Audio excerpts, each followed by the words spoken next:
Stay up to date with all that's happening with the new national party, NNP. Send us a message via text or WhatsApp on 405-8683 with your name, email, and constituency. Stay in the know with NNP. Get updated. It's coming. It's coming. It's coming. It's coming. It's coming. It's coming.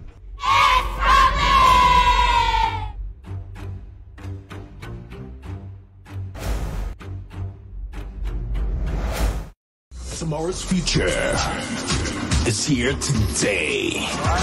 Friday, April 5th. Kirani James Athletic Stadium. National Secondary School Games. Run, throw, jump.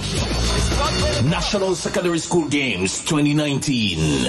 Your games, your future.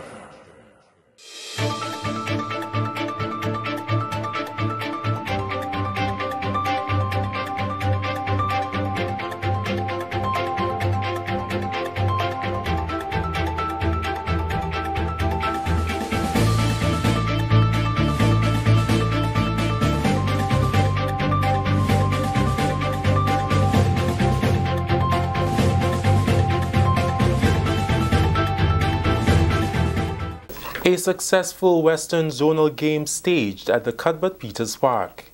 Details to this story and more in the National Report.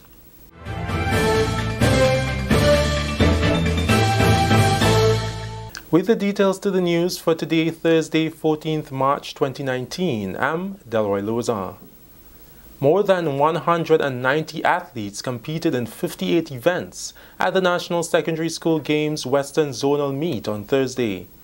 The athletes from the 6 secondary schools on the western side of the island came out in record numbers and competed in friendly rivalry at the Cuthbert Peters Park on Thursday in what was dubbed a successful National Secondary School Games Western Zonal Meet.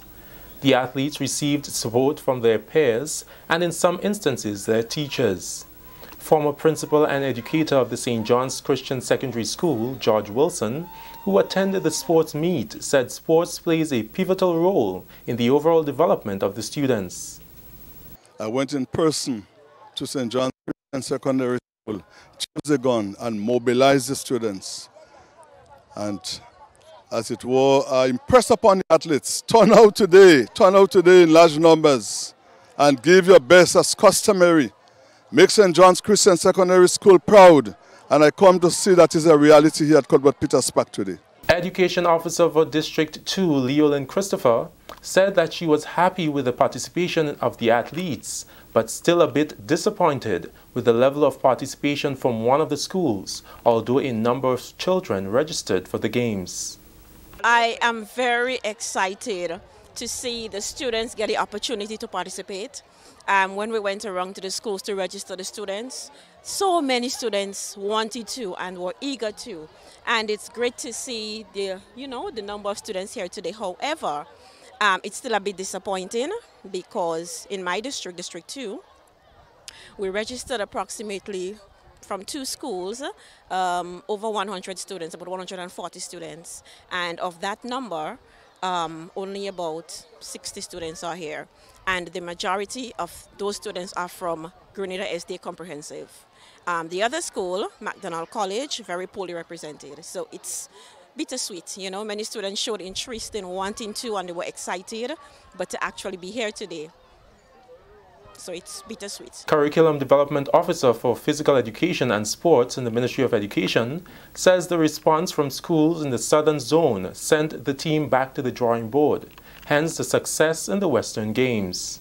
We would have looked at the Southern Zone and we saw some of the places where we went wrong, and we would have tried to work on it and use a different strategy, for this the second zone, and I think so far, it has turned out to be very good for us. The numbers here is very high. We have or 190 something, athletes participating today, And I'm surprised myself, and that just goes to show that, the children and them, they want to compete because this is the time of the year when we have, these sporting meets and stuff. One of the students of the Happy Hill Secondary School who won the under-17 girls 100-meter race said she was extremely happy for the opportunity to participate in the games and looks forward to April 5th for the final at the Kirani James Athletic Stadium. It was a good feeling to run. To represent your school. So, yeah. How hard have you trained? Well, we have not been training since, but we're trying to work on our training session with the students, trying to work on our training session because of what's happening with the teachers and the government. We decided that we're going to have our own training. Very nice, very nice. So how much are you looking forward to the national games? I'm looking forward. Mr. Go there and do my best. David Hopkin, Education Officer for District 6, where the sports was held, says sports plays an integral role in a child's overall development.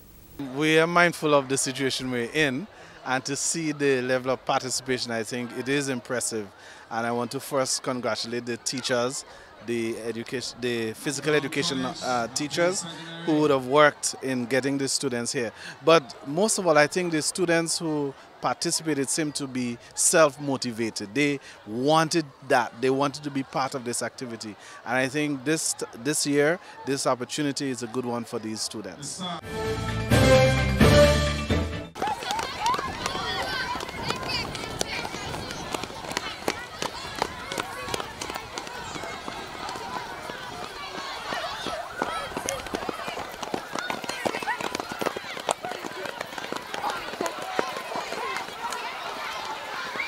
A tsunami impacted the town of Sautères and Hillsborough on Thursday, resulting in widespread destruction. When the tsunami waves subsided, an all clear was issued. That is the scenario that was presented following a simulation eruption of Kikem Jenny at 10 a.m., causing a 6.0 magnitude earthquake at a depth of 10 kilometers, which triggered a tsunami with waves of up to 0.86 meters or 2.8 feet. It was all part of Carriacou Wave 2019, which gave Grenada the opportunity to test the standard operating protocol created in 2018 as part of a pilot tsunami-ready project launched in St. Patrick. The Carriacou Wave exercise is geared towards improving the effectiveness of the tsunami warning system along the Caribbean coast. Minister with responsibility for disaster management, Senator Winston Garwe, said it is equally important to build resilience and awareness. If we have to build resilience to tsunamis, to earthquakes, if we have to be able to respond adequately, there must be some level of awareness, education, preparation. So this exercise today was geared at helping you to become more aware as to the realities of tsunami. As you know, Kikem Jenny is only 8 kilometers away from St. Patrick's. So it's a real life threat out there. NADMA's acting coordinator, Superintendent Sylvan McIntyre, said although there were glitches within the exercise, the main objective was met. We recognize there were quite a few things that went well, and there were quite a number of things that did not go so well. It leaves us to go back to the drawing board, to fix the things that did not go well, the things that did not happen right, the information that did not come at the time we expected it to. But all in all, there is no failed exercise. It is to bring out the reality of what is likely to happen. And so the more you do things, the better you become in preparedness for the reality of what you are not able to prevent. The exercise, which saw participation from students in St. Patrick, triggered a national response, including Carriacou and Petite Martinique. This is the National Report. Stay with us, we'll have more news after the break. Last time, we entertained and thrilled you with song, comedy, drama, music, and dance. In 2019, we are back to light up your night as the RGPF Women's Arm presents Shine 2. A showcase of talent from our law enforcement women at the Grenada Trade Center on Saturday, March 16 from 7 p.m. Tickets are $40 in advance. More at the door. Tickets available from members of the RGPF Women's Arm and regular box offices across the island. Shine 2. Come listen to the amazing voices. Laugh your socks off with comedy at its best. A night that will leave you inspired emotionally and gratified. So, let's make it a day. Saturday, March 16th at the Grenada Trade Center as we, the RGPF Women's Arm, presents Shine 2. Welcome back. Elvis Moraine is Grenada's new Supervisor of Elections. Prime Minister Dr. the Right Honorable Keith Mitchell confirmed the appointment of Mr. Moraine at the weekly post-cabinet briefing on Tuesday. Mr. Moraine, who is also the Permanent Secretary in the Ministry of Agriculture and Lands, assumed the role of Supervisor of Elections on March 13, 2019. He replaces Alex Phillip, who has retired from the public service. As Supervisor of Elections, Mr. Moraine is responsible for the general supervision of the voter registration process and for the conduct of the election of members of the House of Representatives. Mr. Moraine holds a Master of Science degree in Human Resource Management and Development from the University of Leicester, a bachelor's degree in Education Administration from the University of the West Indies, and a certificate in Teacher Education. His experience includes 30 years in the field of education, with his last 2 roles being Principal of the J.W. Fletcher Catholic Secondary School and Chief Education Officer. Mr. Moraine has also facilitated many leadership and management training events and has also served on many community and national organizations. And finally in the news, Parliamentary Representative for St. Mark, the Honorable Clarice Modeste-Kerwin, has given a commitment to place more emphasis on youth employment and development. On the heels of a recent education fair, the constituency held a second forum on Tuesday to engage youth and stakeholders, this time on training and career opportunities. Dr. Modeste-Kerwin says she is concerned about the rate of youth unemployment in the parish. She says the job fair, like the education fair, gives youth options to consider a career path. Given the unemployment situation here and the fact that there are many jobs available, which I find people they're not seeking them out because either they don't know or they don't understand the jobs and they think maybe they won't like it. But we're here to encourage them to seek something that they like and pursue it, but also start somewhere, because starting is critical to getting to where you want to go. So you may not like where you start, but every day if you make a commitment, you will get to like what you're doing, and you don't even have to stay there. You might find something that you like more. So there are lots of opportunities in Grenada at this time. The parliamentary representative highlighted training opportunities for young people, some of which will boost the tourism value of the parish. We did quite a bit of training in sewing. We did tie-dye and batik because we're looking to find our own niche within the tourism industry right here in the parish, and we're so pleased that the chocolate factory is attracting huge numbers of tourists. So the numbers are important to us, but the dollars are also critical to the economic survival of our people. So we did that training. We have another group who is presently undergoing training for work related to the petroglyphs at Waltham and Duquesne. So they're learning to do the designs so that they can make things with the designs on them, T-shirts, whatever they can do. They've been taught, they've gone through the business management sessions already. That has been completed. And the next thing they're going to be doing is ceramics. One participant, Deandra Fletcher, is thankful for the opportunity. The experience wasn't so bad. It was very informative. I liked how a lot of companies came out there and gave us many options, to provide every skill for everybody, because not everybody have the same skills. So it was great.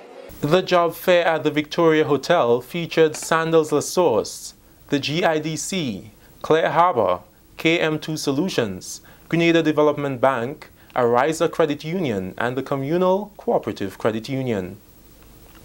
That story brings us to the end of the national report for Thursday, 14th March 2019.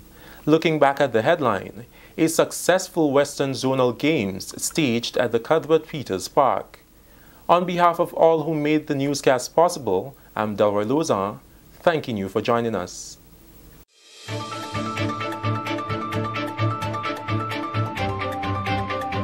Tomorrow's future is here today. Friday, April 5th, Kirani James Athletic Stadium. National Secondary School Games. Run, throw, jump. National Secondary School Games 2019. Your games, your future.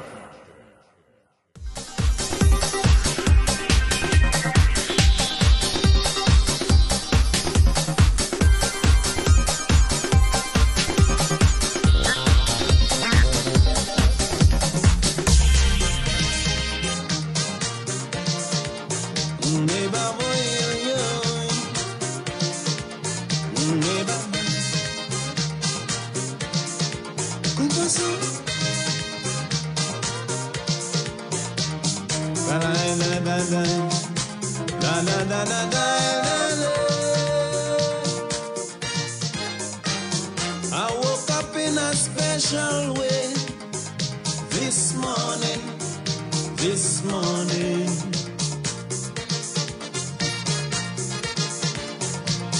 I don't know why I feel this way this morning, but something really touched my soul this morning.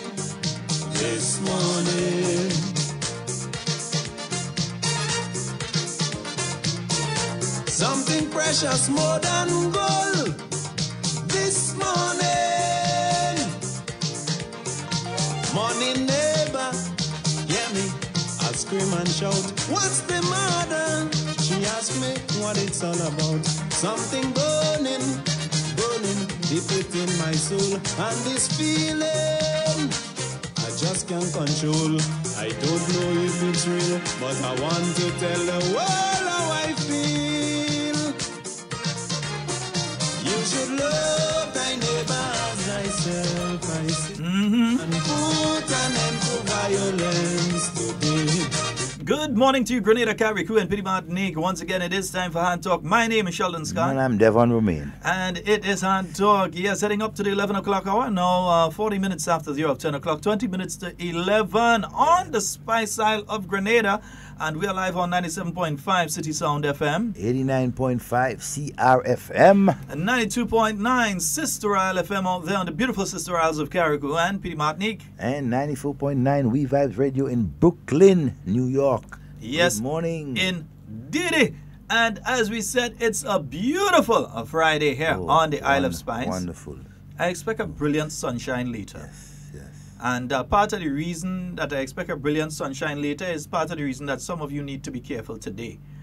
There is an influx of Sahara desert dust. As you know, the dust usually comes across the Atlantic from Africa every now and again. And it's expected that there will be quite a lot over the next 3 days, especially on Sunday.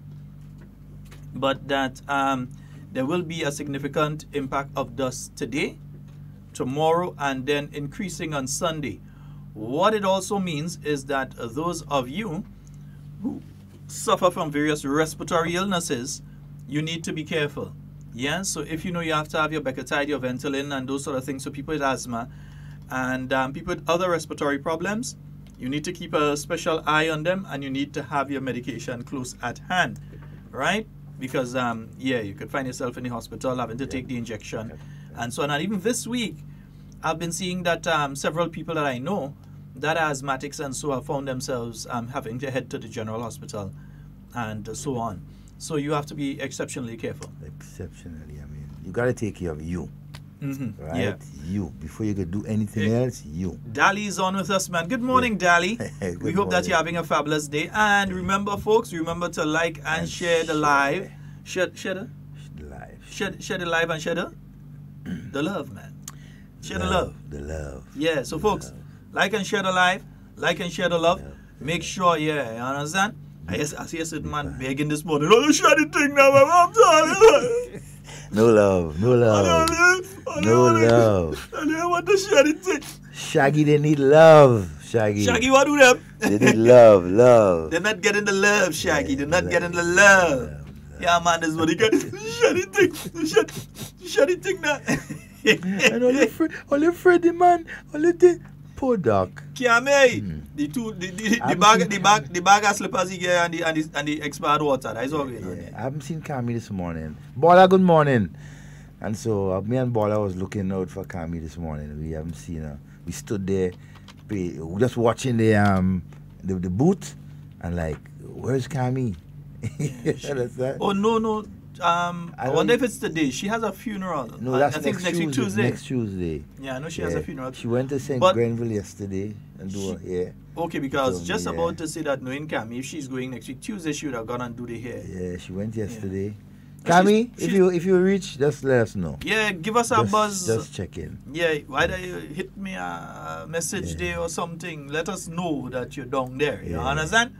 Yeah, and today's Friday, so we want to know we have on sale too. Exactly, today's Friday. Good morning to all the bus drivers and conductors of the nation, wherever you are, plying the different routes in the different bus terminals. Good morning to you, and we hope you're having an enjoyable day. Let's also say a special good morning to all of you who attended the Western Zone games yesterday. Yes. Yeah. The successful. Yeah, Western we have to games. prefix it by saying successful Western games yesterday. Yeah, despite all the rhetoric. And, good morning, Honorable Emlyn Pear. Good morning, Honorable Kate Skeeter Lewis. Good morning to both of you. Yes, and good morning to Mr. Colin Peters and his team. Yeah. Yeah, who's spearheading the different games in the different areas. Some people jealous all your bad, the vex boy. This morning, if you hear them boy, last night and thing, boy. It's just to show that the competence.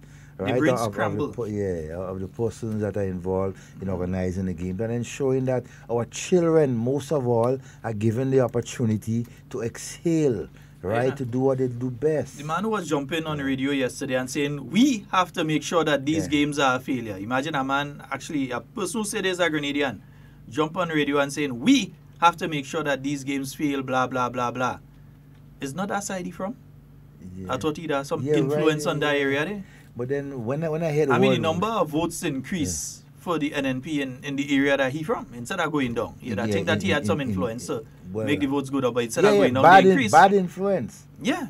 So the number of votes for NNP increased. So I thought he had some kind of pull. I thought he was a heavyweight. But then you see too, when you hear the word we, it's only one animal that will be making these noises. Nice. We. Pigs. Oh yeah. Pigs. I ain't calling nobody no pig, Not me. I do them kind of thing. No, I will never do that. That's not wrong, man. I will not do that. But anyhow, the Western Games was indeed successful. We had a number of over 150 athletes partaking in the event from the different schools, and so in the Western Zone. And hey, it all goes well, all right. And you know what? Is very interesting. I understand that there are some students from St. Patrick's who basically, when they realized that they were not getting assistance to get down to the sport, pay their own transport to get to St. John's. I commend you, all the students, right, who could not get transportation from the different schools to get to St. John's and made it anyway by paying their own transportation, the buses, just to partake in the Western Games. That's why we'll continue to say, parents, speak to your children. Yeah. Don't leave it up to the teachers at the school to come and put things into your children's brain. Don't do that. You speak to your children. It's your child. Yeah, you speak to them and you encourage them to do the right thing. Because it has some people there, Papa, they praying for rain yesterday. Imagine you as a teacher, educator, framer of minds, sitting there praying for rain. So young people are not supposed to have a positive activity. What are going on? You ain't sending them to go and indulge in illegal drugs or some kind of negative activity or some sort of violent activity. You're encouraging them in a bonding, unifying, positive activity. To compete and with you Watch, I wish the Public Service Commission just deal with some of them who does be making these dotage statements and things, man. I mean, it's not comments. Deal with some of them. Come on, I sure a lot of them, a lot of our teachers have children, right? I'm wondering, some of you who be making those statements and have children, I mean, look in the mirror. Look in the mirror. Some of you could basically could sit your children home and educate them. And so other parents don't have that luxury. I mean, you need to look in the mirror and be careful with little tongue what you say. Careful. Let me ask you, Devon, have you heard any results from the teachers' elections? I find that one secretive. Well, yeah, I've not heard anything. I ain't hearing like a rollout. You know, the public workers, by the end of the day, you could actually tell, well, you know, that's the exit. But I find they're being very secretive. I'm telling you, the whole time only making noise now, they want to say, we know the president was retained because Kenny James pulled out at the last. For whatever reason. What do you mean whatever reason? They tell Kenny, don't run. Yeah, they tell Kenny straight up, don't run, don't challenge LL. Kenny James, tell me a lie. They tell you don't run. Yeah. Because why? They figure perhaps LL is more of a controversial negotiator than Mr. James? Well, as I've said before, and it was borne out by some of the statements you heard this morning on the NDC program there is that move to control the unions. Because there is that need by the NDC to control the union movement so that they can damage the economic gains. They want to be able to say that the economy of Grenada is in the doldrums. They want to be able to say that government can't pay staff on time, that government can't do this, government can't do that. That's what they are aiming to do. And as such, there is a need for them to control the unions. So whether they control LL or they don't control LL, I am saying that there's a need by the NDC to control the teachers union and to control the public workers union. And TAU, they come in after you. And the urgent need to wear, not just...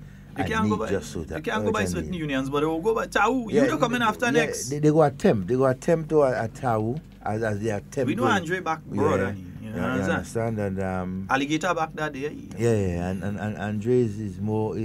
Watch it, and it's so very important for persons out there, the population, to know some of the tactics and so of persons on the other side, the National Democratic Congress and their followers and associates and so. Their aim is to destabilize. Their aim is to ensure they reverse the gains of this new National Party government. I mean, Devon, that has been in office for the last 6 years. Devon, 6 you know you're saying that and I nearly thought you were going to say reverse the gains of the revolution. Serious, because the parallels are so close. And some of the players too. Some of the players is so it's so important to point out, right? Point the direction and so where some of the players are coming from. You want to make a bet? You want to make a bet, you see LL running for office. And I ain't talking about in teachers union. No. I'm talking about parliamentary representative politics. It's not surprising. You want to bet that within the next, if not at the next election, the following election that you see him running? It's possible. And I more think that he's going to make the play for it at the next election because there are some holes in the NDC 15 candidate slate that would need to be filled. They do have a slate?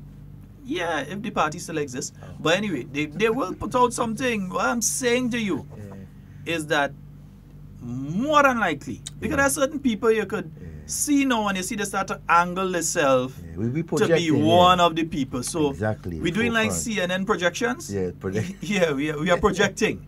We are projecting that. And most likely sooner rather than later you're going to see LL stepping into frontline politics. Not union thing, you know. Frontline politics. Yeah. It's getting up. All you go say, Adisi. All you go say, we did tell Oli we was winning 15 seats to me and Devon, we tell Oli that. Yeah. We tell Oli what was going to happen last election and what happened. And it happened. Yeah. And when we tell Oli something on HARDTALK, it does happen. It's no goat mouth we have, you know. Yeah, we could see what happened. But, you know, I like it's no goat mouth. I like to give persons some advice, persons that I concern a lot about and we're good friends. Brother Hilaire, I think right now you are in a very good position to make St. Andrews cricket great again. right? That is your opportunity, right? As the one leading, right, in the forefront in cricket.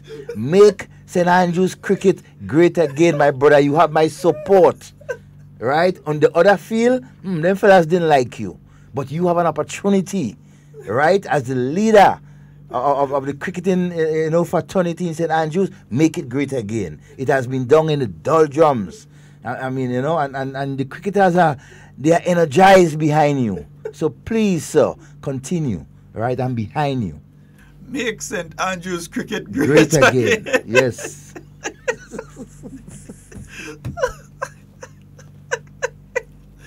Let's take this guy out of the studio now. No. I mean, that's, St. Andrews. You feel you go and take that like some skitter again, boy? No. So maybe that's where LL want to go? Well, yeah, that's where LL sort of, I mean, in my view, that's where his direction is. When we told earlier that Ray Roberts was coming and run on NDC, Oli was doubting us. We just saying that, and that is what was saying political rhetoric. That was propaganda. Ray. Yeah, we tell Oli Ray was coming to run. We told you all that. Look what happened. So when we started to tell Oli that certain people looking to run, and where he was in the union. So when we tell Oli certain people coming to go and run, when we say LL has all intention of putting himself up for political office, watch and see. Watch and see. Yeah. Okay. No, serious, because when you look at some of the candidates in St. Andrews, on the former candidates, I would say, persons who represent NDC, I know Brother Hiller is not going back, right? Because he will make St. Andrews cricket great again. All his time would be concentrating on the cricket. Brother Simmons, well, I don't know. I can't. But he political career done. He's a political zombie. You, Patrick Simmons, you're a political zombie. Right. Go and lie down. You're a political zombie. Sylvester Qualis, nah, he's definitely out. And speaking to him and so, he has political zombie again. Yeah, he has definitely shown that he may support and whatever, but he's out of it. And then who again? Oh, then you have Philip Alexander. Yeah, he coming back. Definitely will come back. He's young, energetic. Young? But he's he's preparing for another shellacking. No, when I say young in the sense that he's young compared to some of the old he could be young, he could be a pyong, the same looks like he gain. He could be young, but a pyong, he gain same the energy that Honorable Delma Thomas has. I mean, it's by the time Philip, performance beats old talk all anytime. All the time. Performance beats old talk all the time. Good morning to all 4 parliamentary representatives, right? The women crew of St. Andrews. Good morning to all of you. Yeah, the sisters, man. Yeah, the sisters. And continue doing the wonderful job that you are doing, yeah? And the thing is that I know that the 4 of you will never settle for good enough or excellent. You'll always try to go above that. If you fall short on good, but you're heading for above good. So you're going to try to do better than that. Look, Sister Kate, she has that tourism project there in Pearls. On the Pearls, with the airplanes and so on. Yeah. Look at, I mean, but what is significant in St. Andrews? We really preserved those airplanes a long time ago. Yeah, we lapsed with that. We lapsed on that one. We lapsed it. That's one of the only places in the Western Hemisphere that has those bank. Well, you could go and see the word CCP on an aircraft so you don't even see it in Cuba. You don't even see it because what was sent to Cuba, the material that was sent to Cuba was repainted and renamed in the Cuban, with the Cuban numbering and the Cuban lettering and that sort of thing. So Grenada was basically one of the only places, if not the only place, you could actually go and see something that's still from the Soviet Union. It actually had CCCP, the initials of the Soviet Union on one of those planes, and it faded away now. A significant achievement too. I think something that has been going on the last couple of months with the Sisters of St. Andrews is the Council of Ministers that has been adopted by these 4 parliamentary representatives. I must commend them for their stewardship, for their energy, for putting out what St. Andrews been, so long you couldn't have a political unity. And it takes what? NNP to have all 15 seats, to have the 4 parliamentary representatives coming together. You understand? And you see, and even doing what before needs to be done. even before this, they were meeting and so on and discussing issues because there are cross-border issues at St. Andrew. Yep. So you have relatives in Northeast, but you have relatives in Southeast. You have relatives in Southwest and you have relatives in Northwest. A footstep away from each other. Sometimes it's just across the road. Across the river, across the road. It's a whole family thing. And I think what the ladies, not I think, but I know what the ladies have done is very important to the development and moving St. Andrew forward. You see, many years ago, one of the things that boosted the economy of St. Andrew was the fact that Pearl's Airport was there. Agriculture, yes, agriculture had a very important part to play with it. But the airport was crucial. So someone going up to the airport, you're coming back, you pass through Grenville, you get what you have to get and you come down. Devon could tell you more about that than me. I wasn't even around when them things take place. I was nowhere around. You was not taught yet. Yeah, I was not taught when them things to take place. But you can tell St. Andrew was the place everybody had to go to come in and leave once you're leaving by aircraft and so on. As well as when it came to cocoa production and nutmeg production and so on. Bananas, sugar, man. When it says the fortnight and then kind of thing day. You understand? Weekly. Yeah.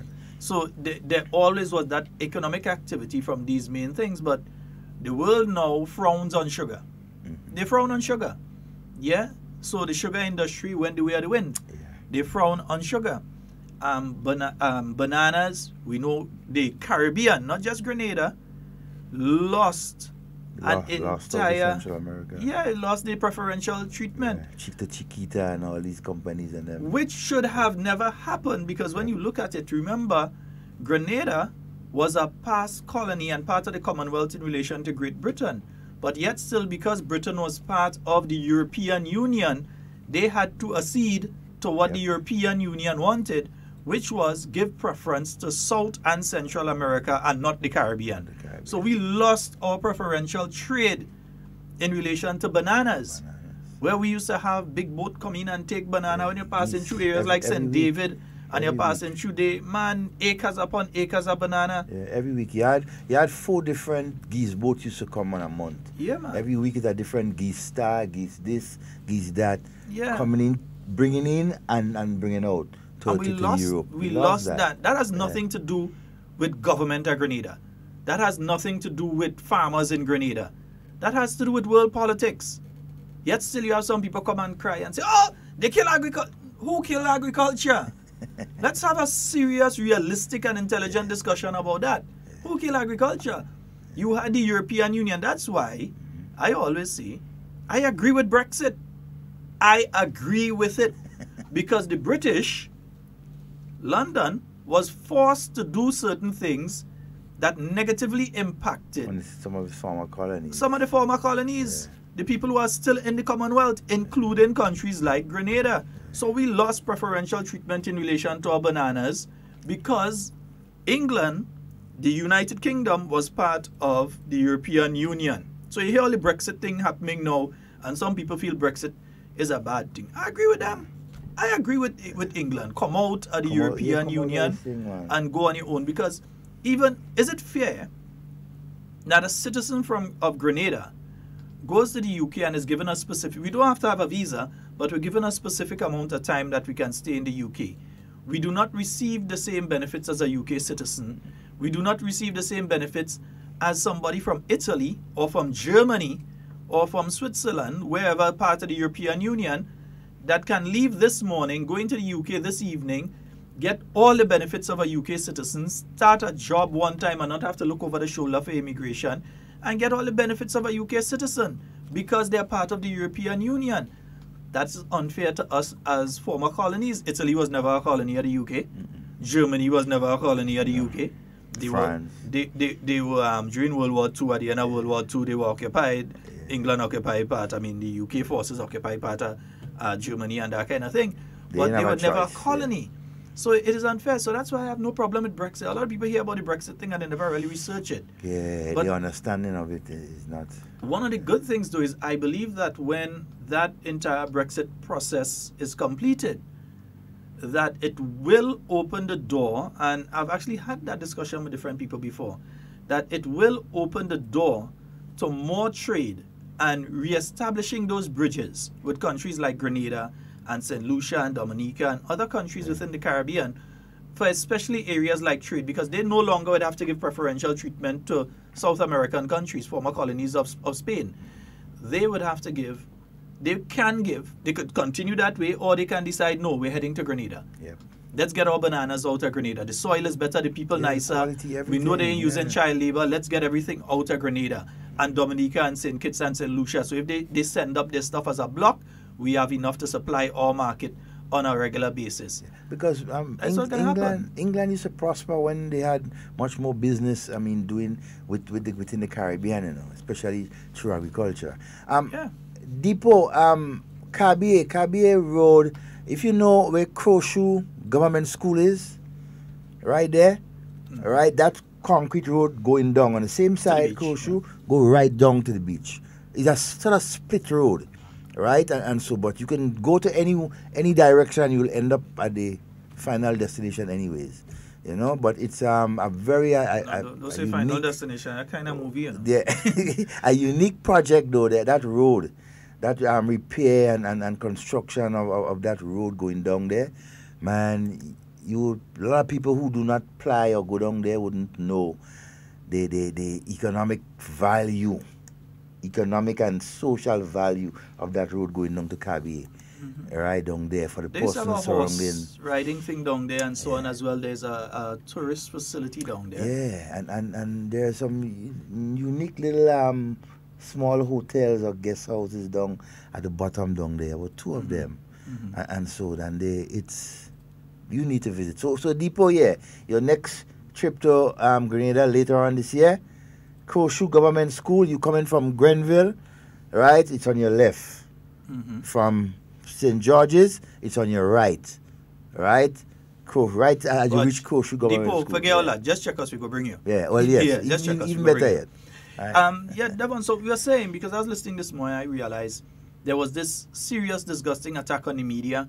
There was this attack on the churches, the trade union movements. Non-governmental organizations. So, I always use that analogy. Those of us that remember playing cricket as little children, and you're playing cricket in the past, you're in the road, and a fella come with a nice bat and everybody using the bat.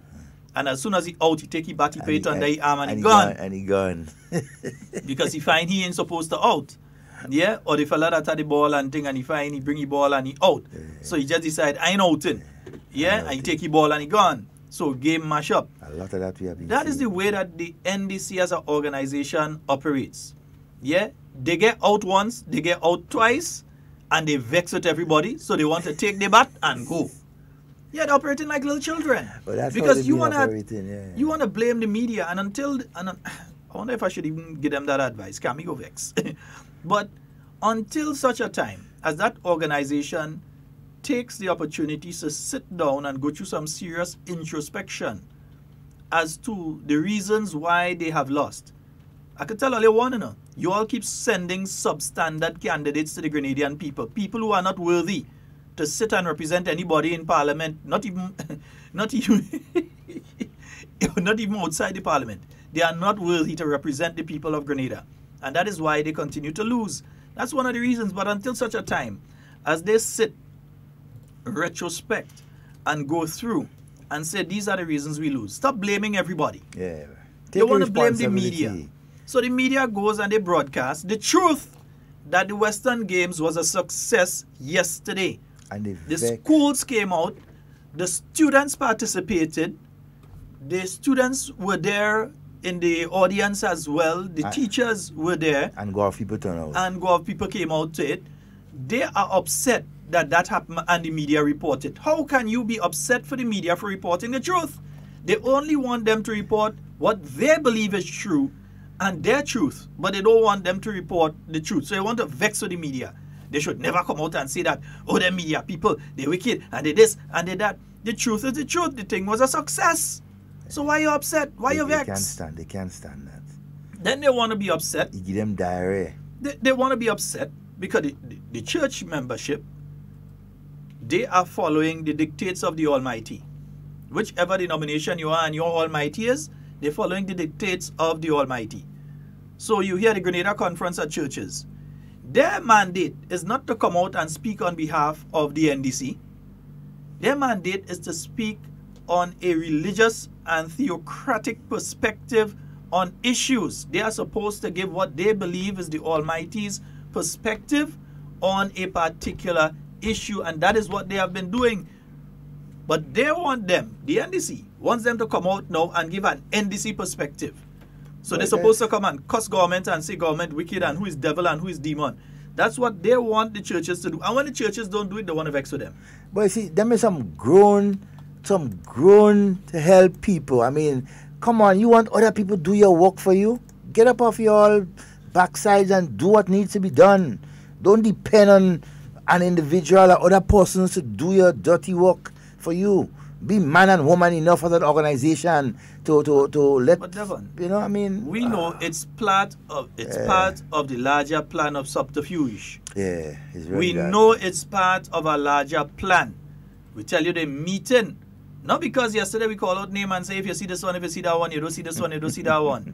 Yeah, they did. You know, some of them there, and they planning and plotting. They know they can't come and show their face, so they hiding behind.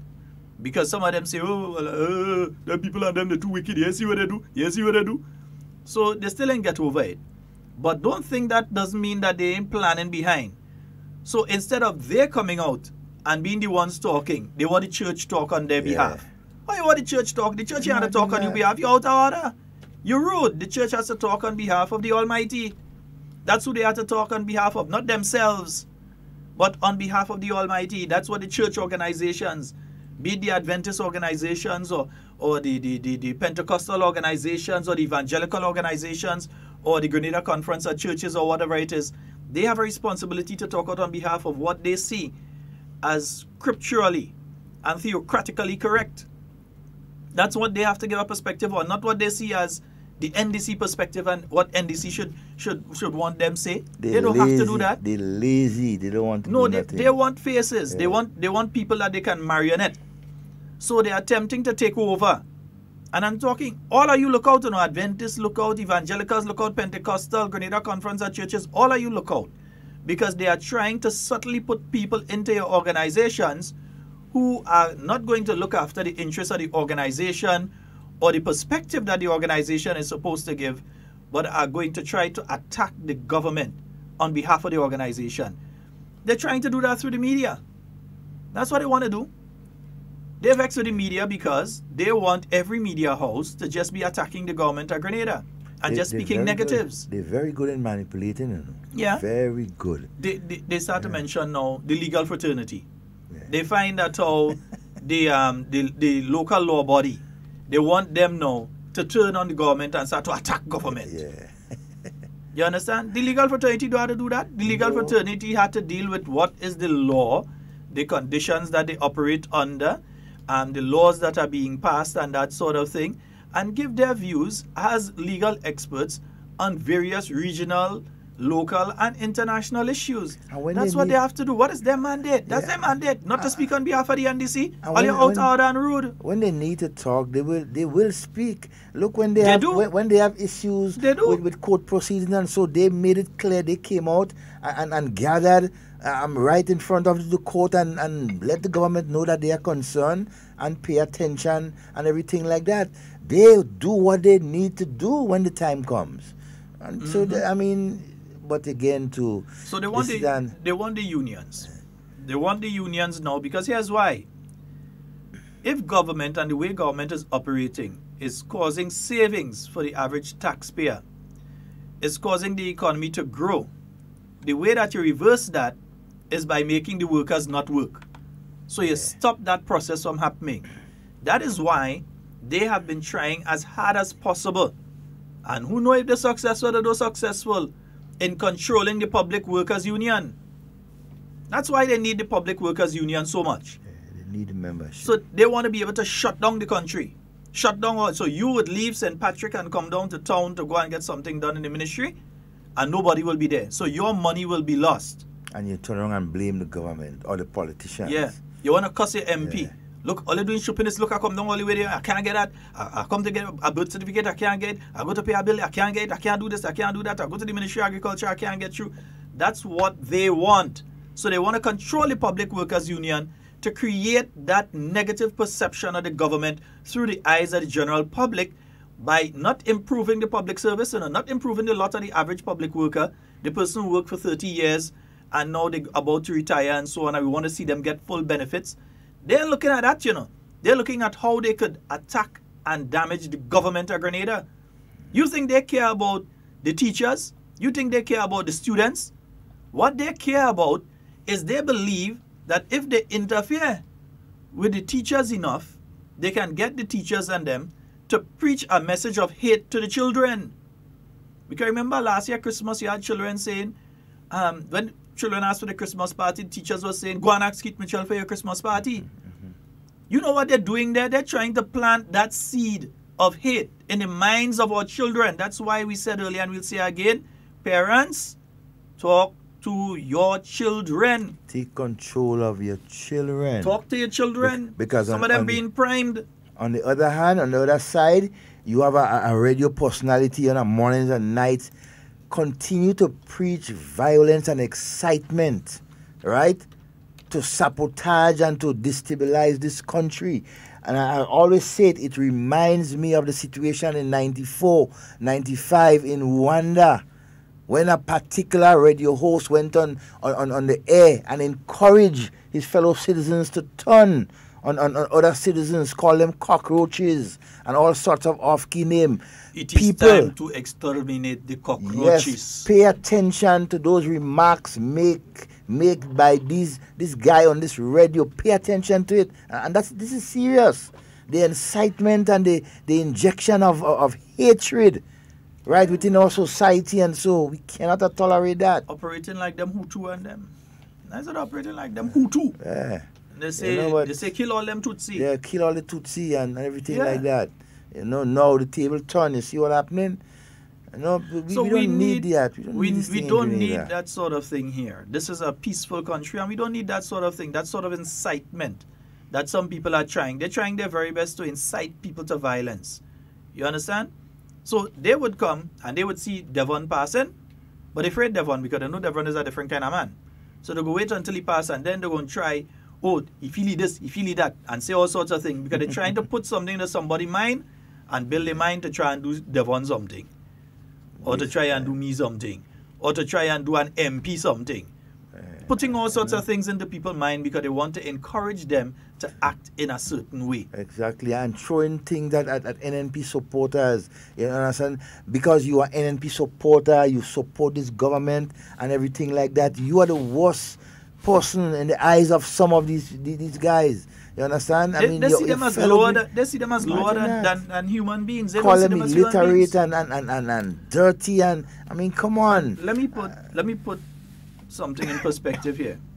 As you mentioned that, Devon, there's that constant thing that I realized this week. I've been listening to, I listen to programs, and I've been hearing it over and over this week about Imani's home and getting paid. Let me ask a question of the people that say that, because I've sat here before and people call and say that. Afterwards, when I investigate, what they say and what is the truth is two totally different things. I ain't saying that it may not have happened or it isn't happening in an instance or two. We can't say that. Yeah. I am saying that some of you all who like to immediately come to conclusions need to read a book on critical thinking to learn about fallacies and thinking properly and clearly. Because you see an individual who was in the Imani and now you see them at home. Does it mean that they are getting paid? Did you go with the person to the bank and see them collect money from the government of Grenada? Did you see them go and collect money anyway? But some of you jumping on radio. And we know where it's coming from, Because in a lot of instances, not all, but in a lot of instances, it's people who are trying to shine a bad light on the Imani program. That's what they're doing. They keep attacking the Imani, all young people. You have people who were in the Imani, not in the Imani again. People call me here already. They say, Sheldon, I have some information. take the name, take the information, check with the Imani office. They say so and so is collecting money, and so you pass the information on to the Imani office. They might call you back and say, well, Sheldon, no, this person is not even in the program anymore. This person was out of the program 3 months now. And look, I could see here that we have not been paying this person and so. Because sometimes the person lying for you because they find you too fast. Exactly. So sometimes, have you ever think about that? Sometimes they're telling you, yeah, all you say they are staying here and are collecting me big money from Imani every month. That's what some of them saying. And they actually out of the program, they're not collecting any money because the office itself has no information that says that this person is collecting any money. And it has to come out from the office for that person to be able to collect money. The payroll has to go up. That person hasn't been on payroll for 3 months. So therefore, the Ministry of Finance will not issue any funds to that person. But it's because some people want to shine the Imani in a bad light. So they them Imani and them home. You just had a group of individuals, the last set of people who've been taken into the Imani program, who have completed their first part of the training. They've completed the induction course.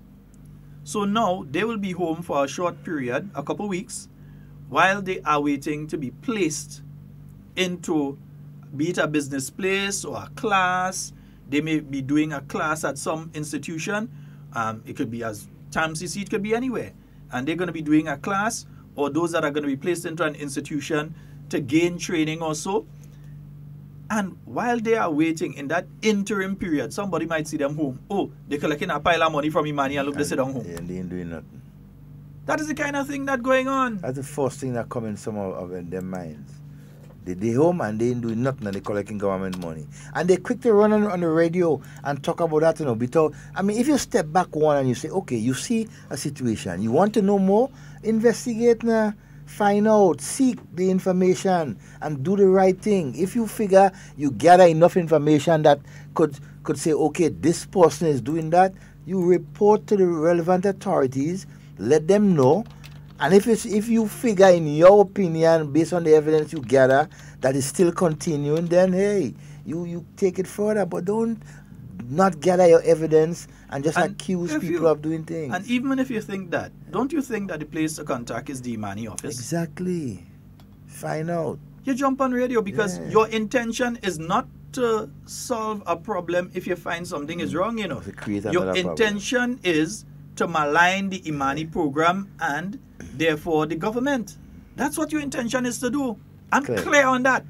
I'm very, very clear on that. Clear and present danger. That's the motive anyways. You know, to make it look. But you know, Sheldon, over the last couple of months, you have seen some scaling attacks on the youth of this country, especially through the Imani. They have been criticizing every single program that has come on stream where young people are involved. What program they had? The Grenada Youth Upliftment Program, where the supervisors used to be lying home. Boy, while young people were having all sorts of issues in the workplaces and so, and this after you send home 2,000 young people, that you never even hired 2,000 young people in the whole 4.5 years that you were there. When the supervisor should have been out checking on what was going on.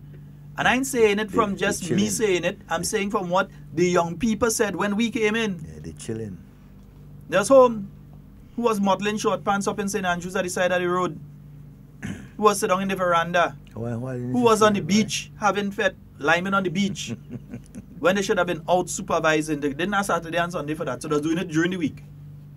Tell me a lie. Because the young people said it. Came in and said, we ain't sending nobody home. 2,000 young people. Yeah, bam! Wow. One time as soon as you come in, and then come in and talk about all kind of those people and them. The young people. And then, but they keep on, they continue to lend out some serious attacks on our young people. Right? The future, I mean, and I say that with no apology, you know, from our students, come up to our young or teenagers, Imani workers, young persons who have been placed in different positions.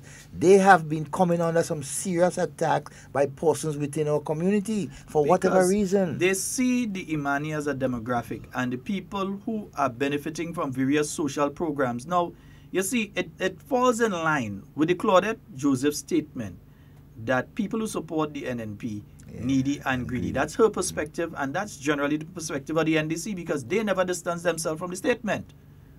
And in fact, when she doubled down on the statement, she come back and cussed Brenda.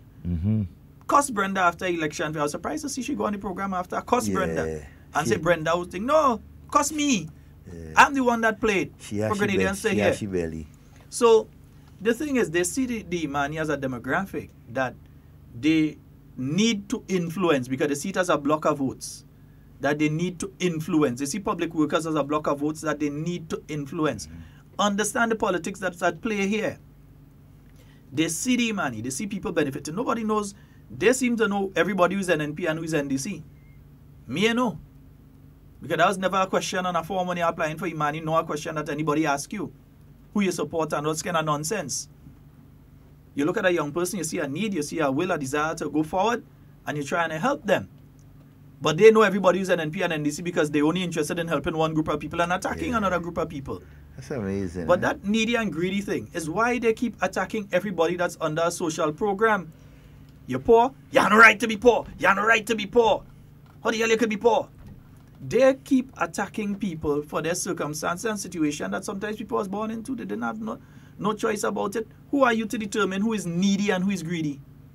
You see that the leaders over the years have continuously looked down, right, at the average Grenadian as they're nobody, not educated. They're not, always. That's how they look at people. They don't want to see persons get that opportunity to get to the top like them. They don't. Well, let's answer some calls. Yes. Good morning and welcome. Hello, good morning, gentlemen. Good morning, my friend. Morning, sir. Okay. First of all, right, now I heard the Prime Minister in a release said that they are going to open some skill training centers throughout the island. Okay? From St. Andrew, I hope that he can engage the GCNA to use one of the one or two of the two receiving receiving stations we are in St. Andrews. There's a big one in La Digue.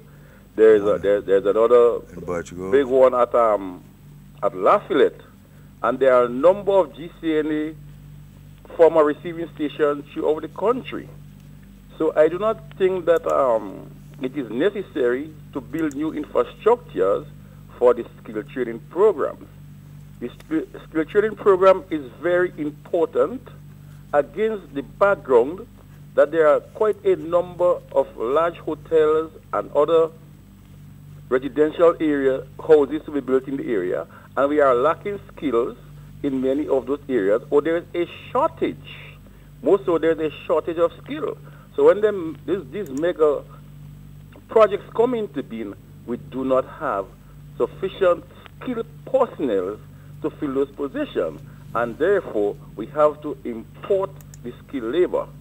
I think that this is a move in the right direction, and it must be pursued vigorously so that our young people, both male and female, because the construction industry is not gender biased.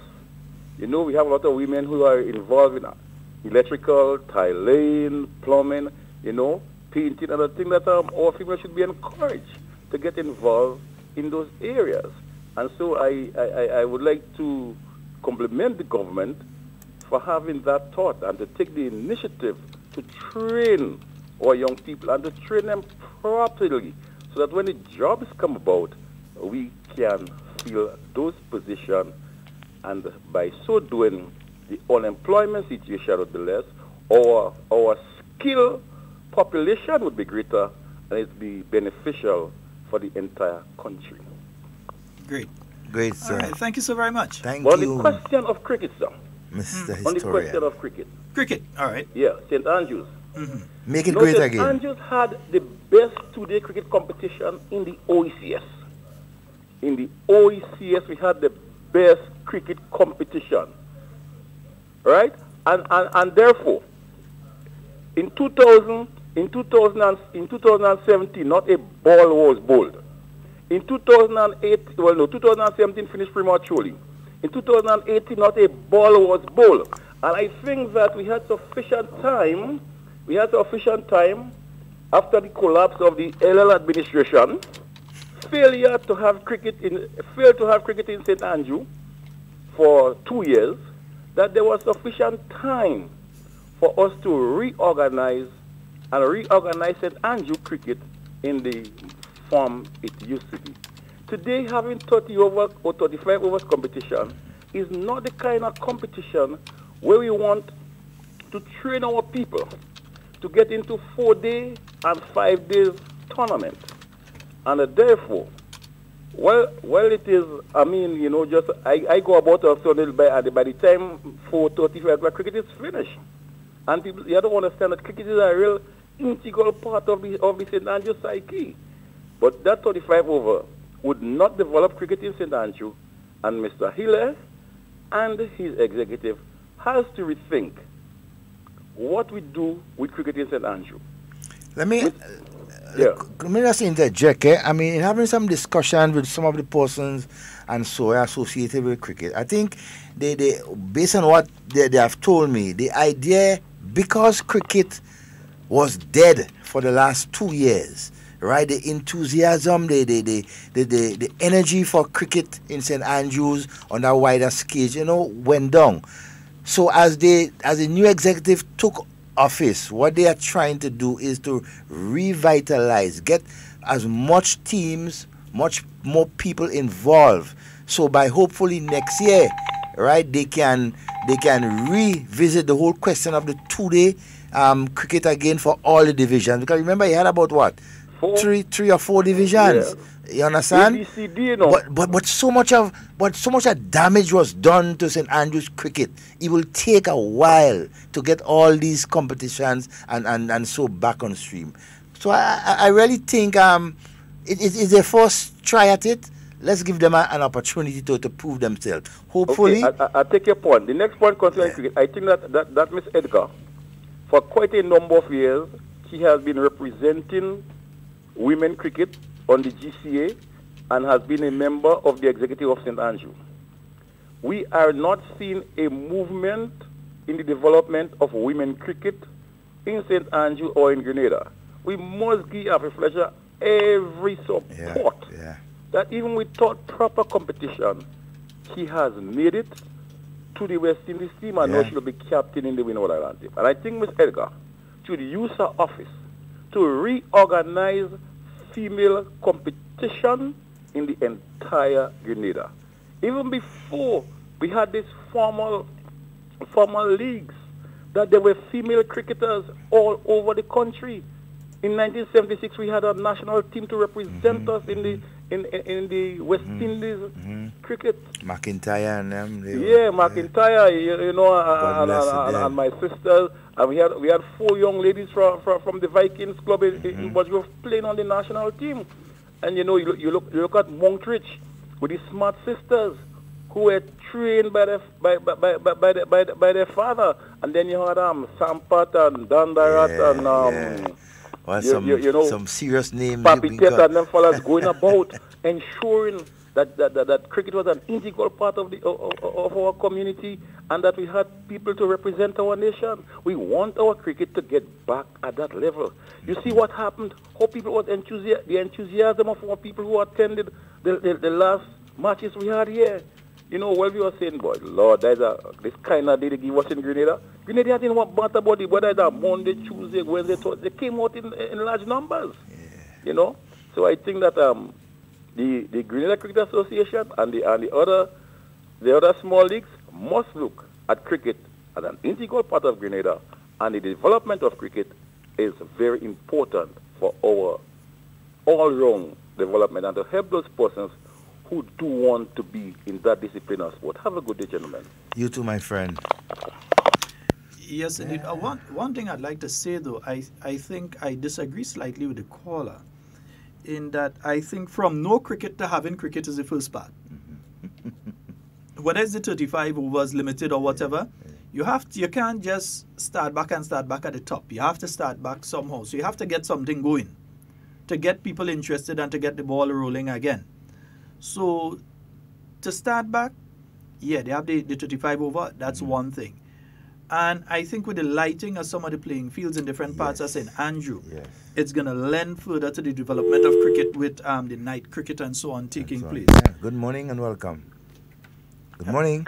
Hi, Devon. Good morning. Hey. Good morning to Sheldon. Good morning to Grenada. Good morning. Right. So I've been listening the news last night. I don't think it's a flashback, and I understand Dr. Mitchell was saying that there was, I think, suing or there is an investigation as it relates to that shrimp farm that was supposed to take place in St. Mark's. Mm-hmm. I'm not against the investigation. I think it is good. However, I think that I'm wondering, let me not say I think, I'm wondering if it was a local person that came with that idea, would that person would have gotten the same thing that investor, quote unquote, get? Because I think we have in Grenada a lot of potential. And I think fishermen must stop thinking only of the ocean and start thinking differently. We can develop in Grenada a fish farm for ourselves, and instead of just going out in the ocean and fish, we could have done the same thing. We have people that can do it, I believe. Even though we don't have, we could send people out and do training, but I think our people must always get first priority and get pushed. I know the government is trying to do things to a certain level, but I think we should be looked at on a broader scale. Mm-hmm. That's one. I heard you all, because I woke up late, was mentioning something about Falls Airport. That was the first airport I flew out from when I traveled, and that was a lot of years ago. Yeah. Although I'm not that old. You understand? So I don't know what the government, if the government is going to bring it back or what, so because I didn't hear that part. But what's really troubling me is that I heard Dr. Mitchell was saying that they have to, I think, is restructure or something like that, the NIS, because people are living longer, something to that effect. In other words, to safeguard them against bankruptcy. Here is my suggestion to the government of the day, and I'll tell you why I make that suggestion. I think that the government should also have a bill that would give, that the government would only be able to get certain amount of money from NIS and don't go to NIS every time. The reason why I say that, and remember, I don't say NMP, I say the government. The reason why I say that is because when this last NDC administration was in office, it was like the National Insurance Scheme was like the piggy bank. That they would, you have a piggy bank and you kind of want to go in the shop and you break it every 2 minutes. Mm-hmm. It was like that. So I think that also should be in place, because it's quite possible this election, the NMP can lose again. You can have some new leader come in, and every time they want money because they cannot run a country properly, as what we saw in the NDC administration, they would always like to fall back. Oh, well, we can always get money from NIS, so every time they could do that. So that's something I think that the government should look into. And I want people to understand, I never say the NMP, I say the government of Grenada. No, you didn't say anything wrong. You didn't say anything wrong. All right. And then I heard something, just that this is the last thing, and I'm going to go. I heard something that Liat was demanding X amount of money from the government. I think, in my mind, I think that's crazy. But let's leave that for another time. That's not for today. But I think, honestly, that government should also pass legislation that, just as how we had the structural adjustment program, that government should not just go and dip their hands into the national insurance scheme. Because I don't think people are living longer. I think people are dying younger because of a lot of chemicals and stuff that we're eating and stuff. So I think I know it has been said that people are living longer, but I honestly think it's the other way around. Mm-hmm. That's my opinion, but That's it, and have a good day, guys. All right, All thank you right, very my much. friend. Let me, before we take another call, let me just address one or two things. In relation to the shrimp farm, the Prime Minister did announce that government is not pleased with the progress that was taking place or supposed to have been taking place at that facility, and as such, they have initiated investigations, and they've also amended some of the CBI laws in relation to the way, because it's a citizenship by investment program. It's a program that came through the CBI, a project that came through the CBI, and they have amended the ways that people who have started a CBI project here in Grenada can access monies from people outside of Grenada. Note, it's not Grenadians' money involved in this. It's people outside of Grenada who have decided that they would be part of that. So they have investigated, they've started the investigation along, not just a Grenada investigation, along with other agencies outside of Grenada. So as we get more information on that, you will hear more information in relation to that particular issue. When it comes to the issue of the NIS, because I heard some nonsensical, idiotic, totally unintellectual, well, okay, let me frame everything into one basket and just call it dunce statements being made this morning in relation to simple things. Now here's what. The economy of Greece, do that, bam, it just went down. Many other countries looked at Greece and asked themselves, how did Greece find themselves in this situation? What happened in Greece was that over a period of time, the amount of money that had to be paid by the government on a monthly basis was growing and growing and growing.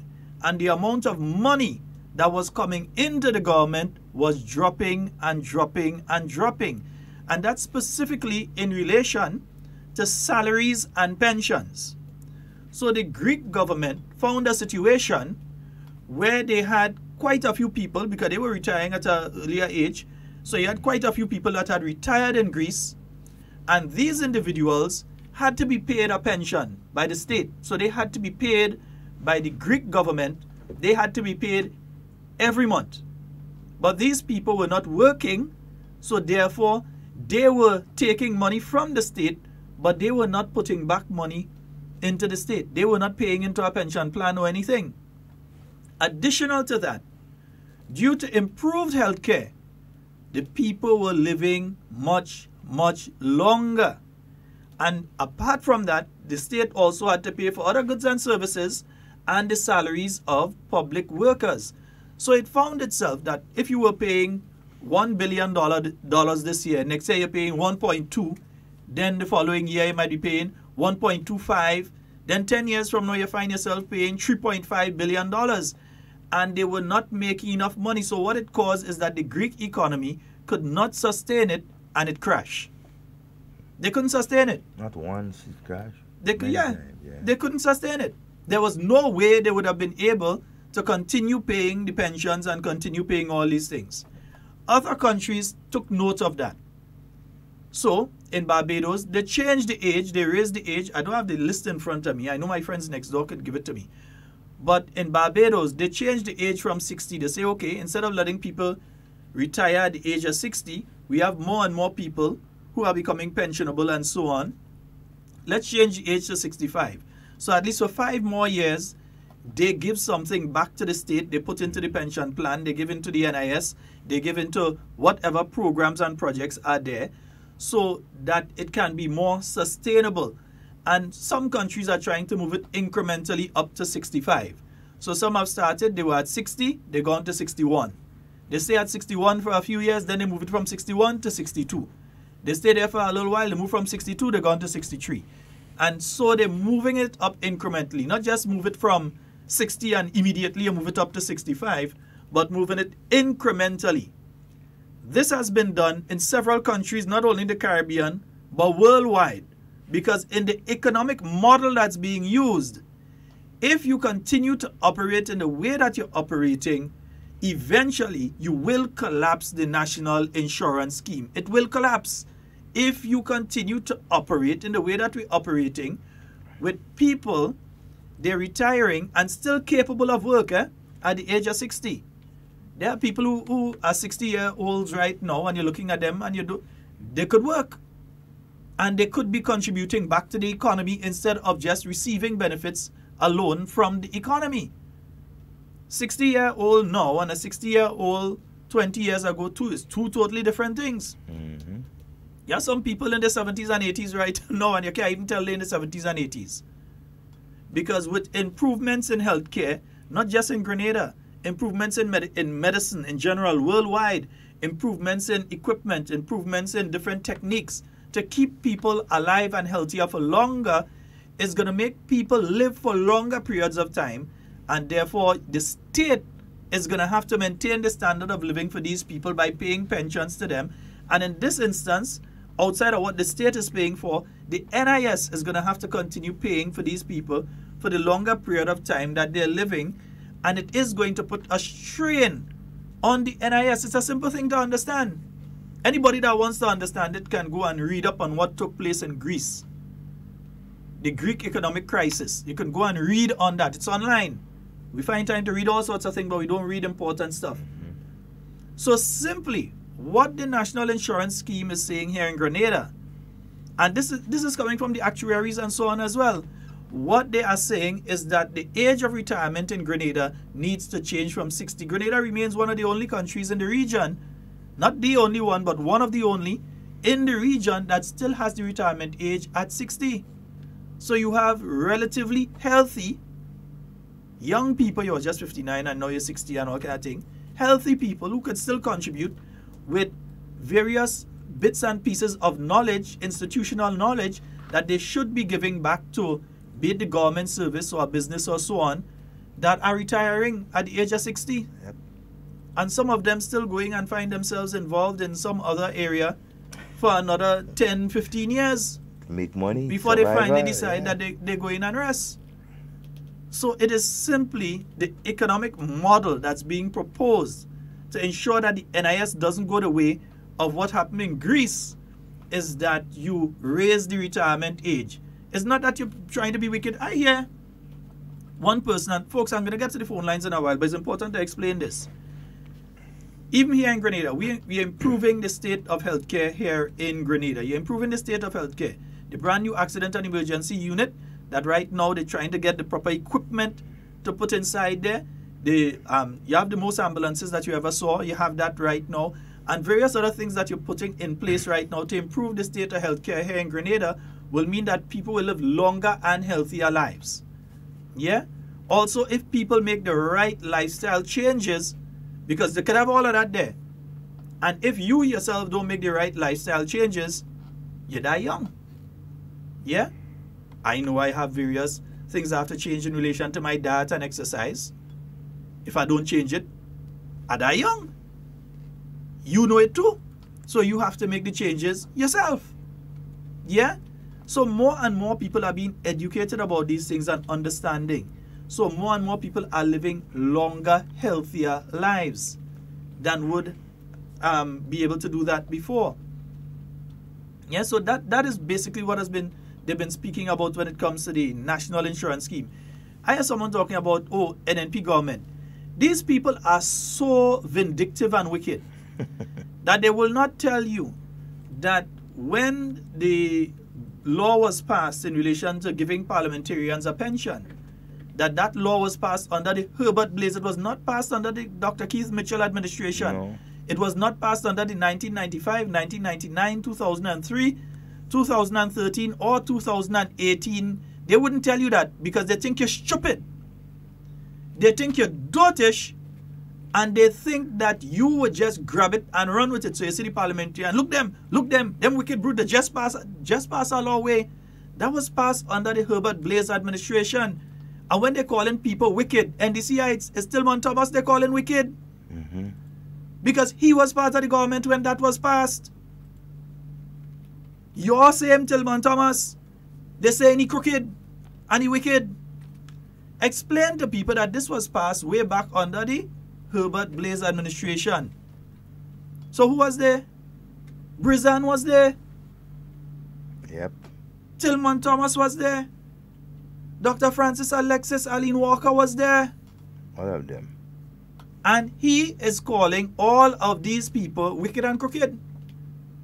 That was passed over 20-something years ago.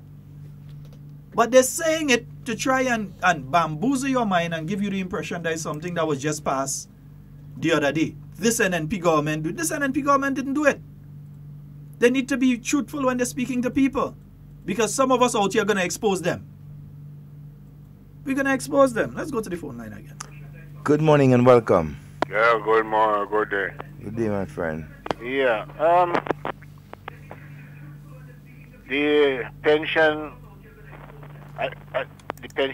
plan, 65 years, if for 65 years, I'll be working still, you know. I'll be working still.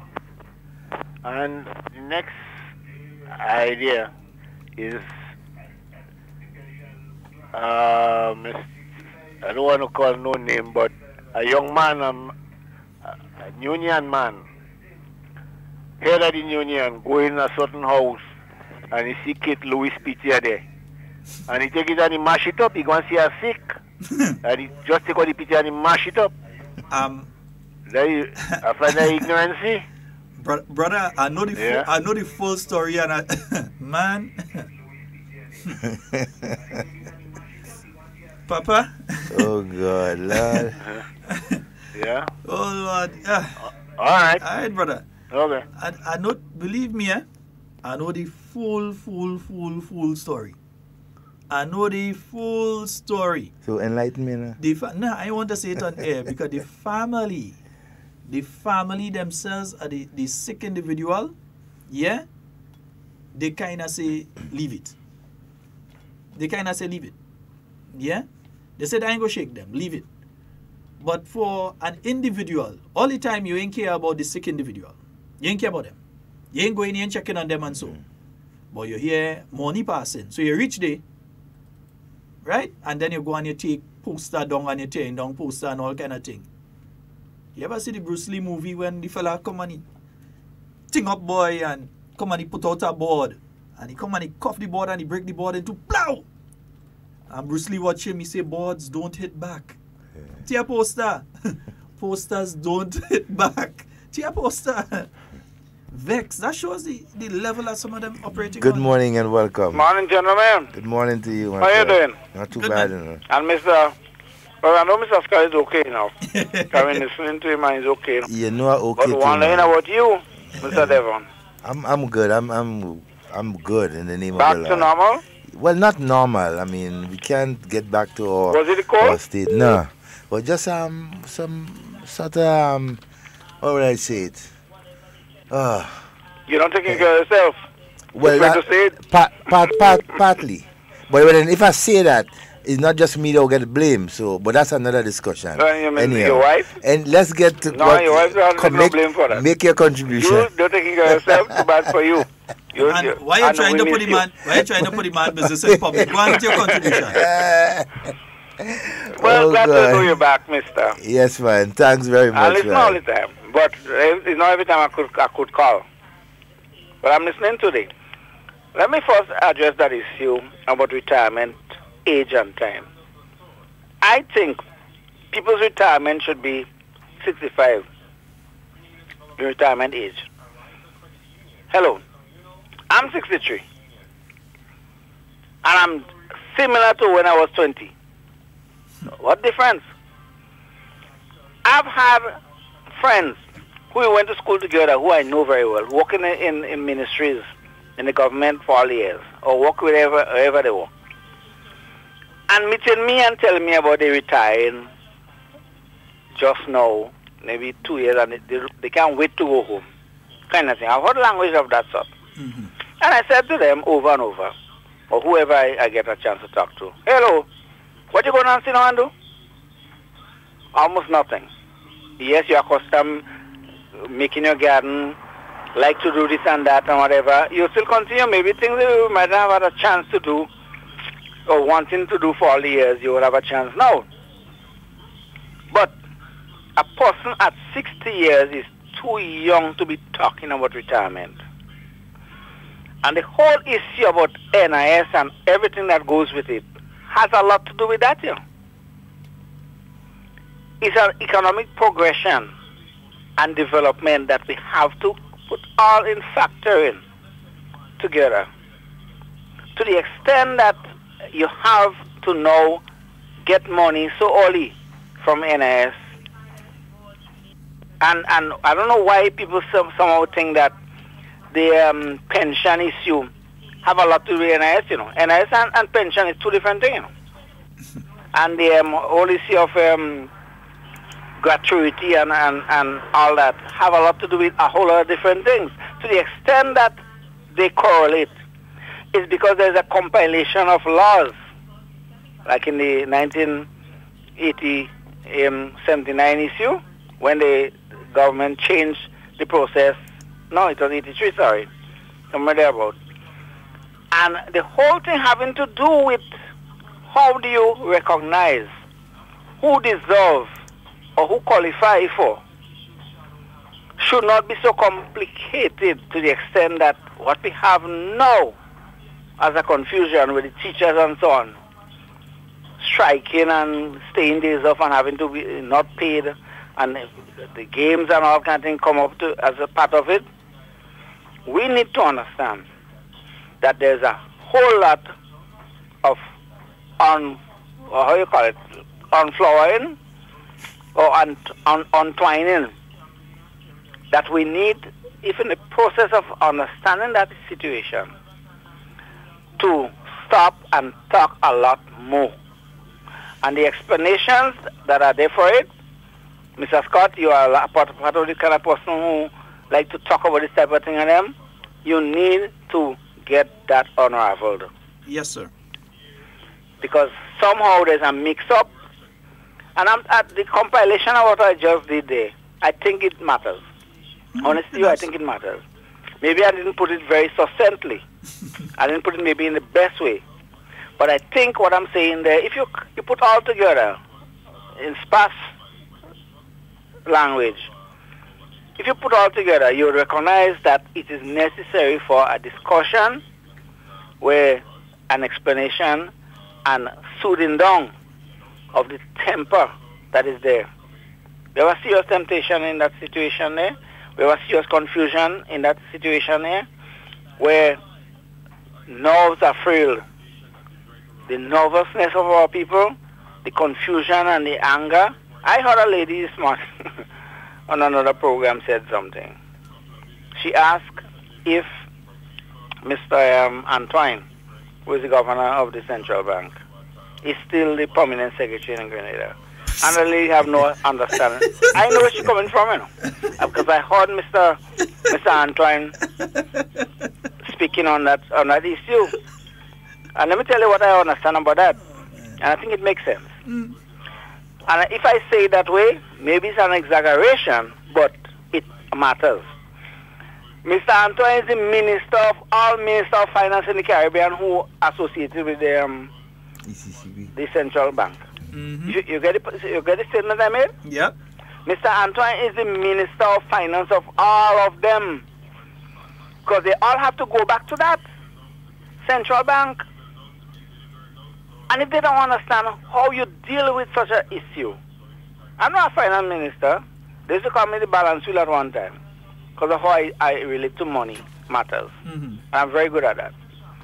I'm broke now, and maybe you could accuse me of saying, well, you can't handle money, that's why you're broke. But at least you learn from your mistakes. Eh? At least you learn from your mistakes. That's why you're broke now, but you learn from your mistakes. So you know what not to do. But the thing is that, here is that genius. Maybe she's thinking that he's some kind of NNP supporter or whatever. I don't know. She didn't say anything relative to that. But she asked the question and she done with it. Whether Mr. Antoine is still the permanent secretary in the Ministry of Finance. Hello? He is the minister of ministers in finance in all the OECS countries. Yeah. And they need to understand that kind of concept. All right, my brother. Take care. Thank you. All right, one love. Yes, indeed. We're into the final few minutes. We ain't from Camille. Let's try and see if we could find out where this Camille number. We had to try and see if we could find Camille. Bola, let us know now. What's up? Camille Teresa Scott. I ain't here today. But Devon, one of the things the caller was, oh boy, I had a thought and it just jumped right out of my head. When it comes to the national insurance scheme, I know one of the things that was said, and one of the things some people are saying, is that the borrowing from the national insurance scheme. Anyone who understands economics would not be making that statement.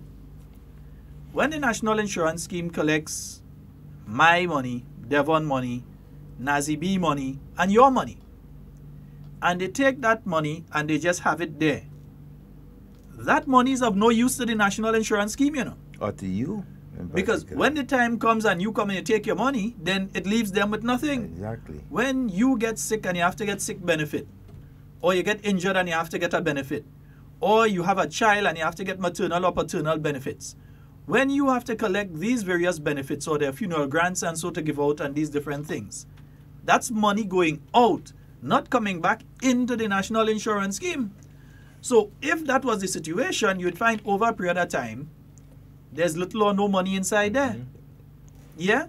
What they have to do is they must speculate with that money. They must take that money. So when it could be the government of Grenada, it doesn't even have to be the government of Grenada, it could be the government of St. Vincent, could be the Barbudan government, could be any government in the region is offering treasury bills. Yeah, they will invest in the treasury bills. When they invest in those treasury bills, because not just for the government of Grenada, the NIS may even invest in treasury bills or something from another country. When they invest in that, the monies that they invest in, they know that in 20 years, they're going to double the money. Or they're going to get that money back plus a whatever percentage and so. So they're sure that if they spend a 10 million now, in 5 years, 10 years from now, when they're paying off on the treasury bills, according to the amount on the treasury bills, they can get back a 15 million. Even real estate, they can invest. What they're doing too by doing that is protecting me and you.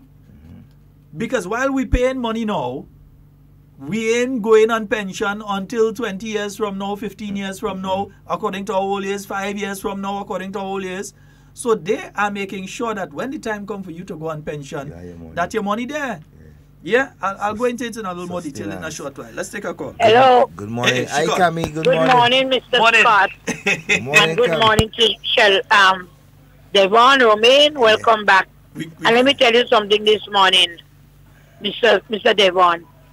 We welcome you back, and your medical, whatever, is not for over the air, for the world to hear. You come back and thank God you come back, okay? You don't have to give nobody no detail what's wrong with you. Okay? Yes. Now let me get to what I have to say this morning. Good morning to all the Grenadians all over the world that listen to our talk this morning. Mr. Scott, then we address the money and the needy and the greedy that some of the so-called big shots in Grenada just talk about. You there? Yes, I'm here. All right. We here. Okay. How much Grenadians that born billionaires in Grenada? You know, I don't write like some of them as they think. But how much billionaires he had that born in Grenada?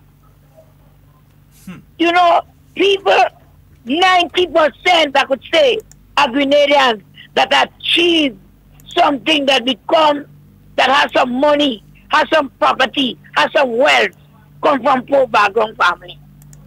Because the parents, Mr. Scott, work in the field, you understand? And they build up the center scheme, and they get a good job, and they save, and they send their children to school, and they get help, and they go to a university, and they make something of themselves. So it just kind of baffles my mind as a poor person that comes from poor background family, when people call us needy and greedy, where we, our parents, and people that had a little, help them to get a good education. What's wrong with y'all, Grenadians? What's wrong with y'all? I am 61 years and living in the town of St. George. My parents came from St. Patrick, was poor people.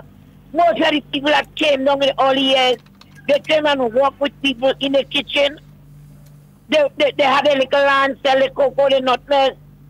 You understand? And they send the children to school and they get help. All you calling people needy and greedy when it's the same people that send some of y'all to school, going to our school, and all you get a little education, all you feel all you better than people. That has hurt me. Some of you feel all you know everything in Grenada. Come on. Some of the people that own big places and businesses, they came from poor family. They came from poor family. Very few big shots they had in Grenada. My grandmother and them used to tell us about that. R.C.P. Moore was a man that had big business, and he was the Speaker of the House in Gary time. And we used to live under the same roof on St. John Street, where Teachers Credit Union is. R.C.P. Moore had properties and big business, and he was living in a little room. And we had us to use the same toilet and the same bathroom. Where Teachers Bookstore is. So I don't know what is your problem to some of these people that degrading the Imanis. And they have these people as we nobody. You have people in Grenada that leave their good paying job and they go to America and England and they go and clean white people's toilets. They leave their good paying job here and they go to the United States of America and clean people's floor. So something wrong with you, all your head gets so big in Grenada. And all you just want to think people, remember where we come from. You understand? You have some hypocrites that call in the radio and they know everything about Grenada. And they have all kind of things to say. Them alone that have some education. And they always condemn people when you make a little contribution. She don't make no good contribution. He don't this, he don't that. Something wrong with all your minds. The more education we get is people that grow up on the street. Then some of y'all go to university and have all your bachelor degree and all your masters. People on the street more educated than some of y'all. I just get sick with some of y'all. You know? They're degrading the Imanis. You understand? And calling people needy and greedy. In Grenada, Sheldon, you there? Yes, we there. In Grenada, I remember as a young girl, my aunt, when she cooked food, she passed a plate for her next neighbor on a Sunday. Yeah. And when the neighbor cooked, she sent another plate. That's how most people in Grenada grow up. And some of these people forget that because they get a job in the Ministry of Health and they're in charge of a department. They treat workers under them like nothing. Something wrong with all your mind. Something wrong with y'all. Yes, because of the position they get. They treat others like nothing. They pass you on the street, Mr. Scott, like, who is you? All that stuff that, you know what? The problem to fix that is when we sick. When we sick and the doctor say, you have a few weeks to live, and you have lung cancer, and then you have kidney problem, or you have that. That is when you see they try now to live good with people. You understand? And they know God that time, and they know everybody.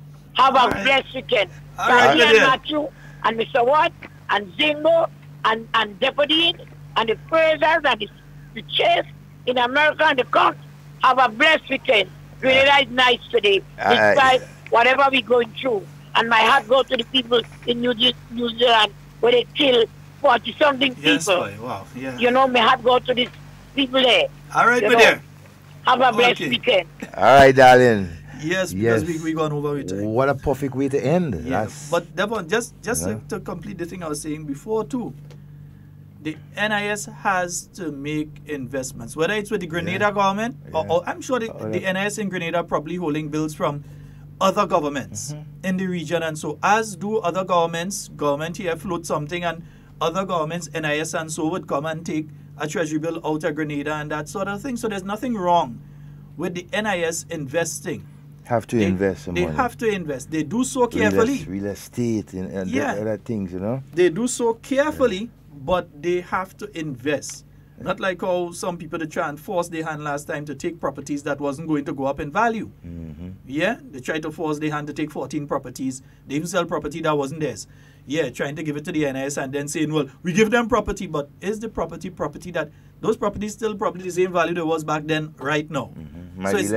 So it's not that the NIS got something there that the value was, or shares in businesses, all that kind of thing. That is what the NIS does with the money. So that if they have 50 million now, they try to double that 50 million. In the next 5 years. Yeah, they try to double that or triple it or whatever. The NIS is not just to take money and just have the money locked down there. They have to take it and use it. Investments. So whether it's the government of Grenada or the government of Barbados or the government of St. Lucia, the NIS in Grenada has to take the money and invest it to get back the interest and so on, and to get those different things back on the money so that you make more money, so that in the future you're able to deal effectively with what has to take place. I don't think a lot of people understand that. Devon is something I think we will drag Mr. Ashton Frame inside here. Yes. We're dragging him in next week. Yeah. Mr. Ashton Frame, take note. We're dragging you inside the studio here. Oh, let him explain some of the things that. Yeah. We're making sure we bring in Mr. Ashton Frame, we put him sit down there, explain what is it. Because I think a lot of people don't understand, and he's a person I know understand what goes on with that. Folks, that's all the time we have for today. How you could think the white man go give the car to land? Me? Yeah, why not me? I don't get no bag. I don't get no thing with expired water, and me don't get no slippers. The car is not yours, not no. You expect the man to give you a car? But the man thought he get a brand new car. You bold face, we. But watch, hey, Devon, tomorrow we're heading. The police and them are thing tomorrow, and the policewomen and them, they are thing tomorrow night. Yeah. Well.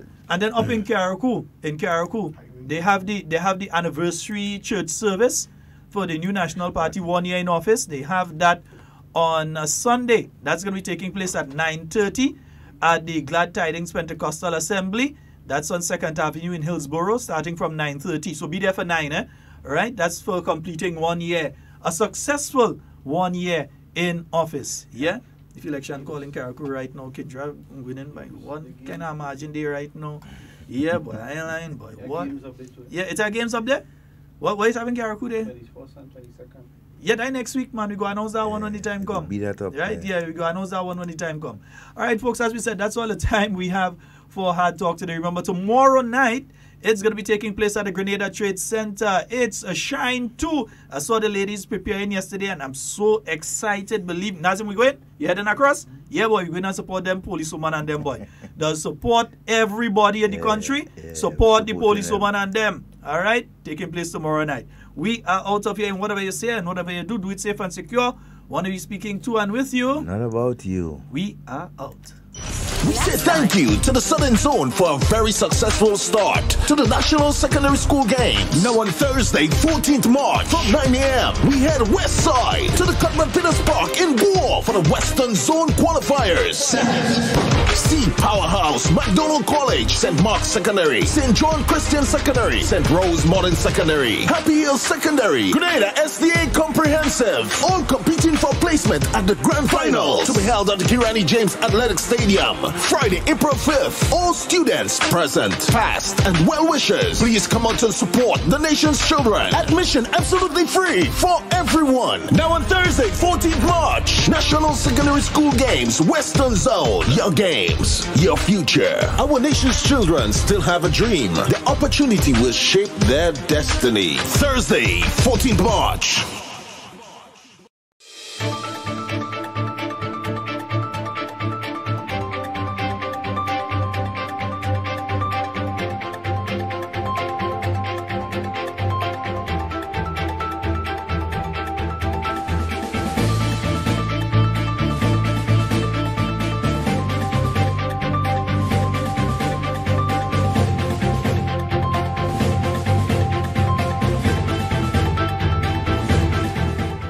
A successful Western Zonal game staged at the Cuthbert Peters Park.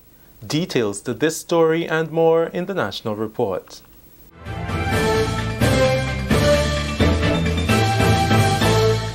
With the details to the news for today, Thursday, 14th March 2019, I'm Delroy Lozan.